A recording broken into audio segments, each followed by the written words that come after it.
Mama, abang pengen loh punya buru-buru dengan baik ini, awaknya baik muman, awaknya beda dengan itu. Lalu nanti awaknya main itu kan dia mau kawin. Jadi awaknya punya kawin baik rumah dia baik waya. Lima mak dan wayah kan dia baru dengan dia. Tanya pun mengagang dia kayak lebay kita jadi lagi. Kalau bak kawin macam bak maknya betul bak betul nanti tengok bak mak. Jangan nanti kau. Juga mak ada betul. Mudah-mudahan lagi orang yang menyintai mama Ibrahim.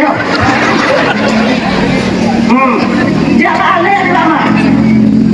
Makanya ibu-ibu nyonya dengan agak kakak, you mutawin betul. Saya tahu dia kau. Ada di lain orang benar di. Mak pemanu mak kena ngomong apa? Nah, tahu ya. Ada kena sia-sia. Persiapkan diri kalian. Nyonya berhasil menghadap berhasil dan hari, maka yakinlah kalian adalah tergantung pada diri kalian sendiri. Minta apa yang lu? Jatuh jangan awalnya dia minta apa yang lu?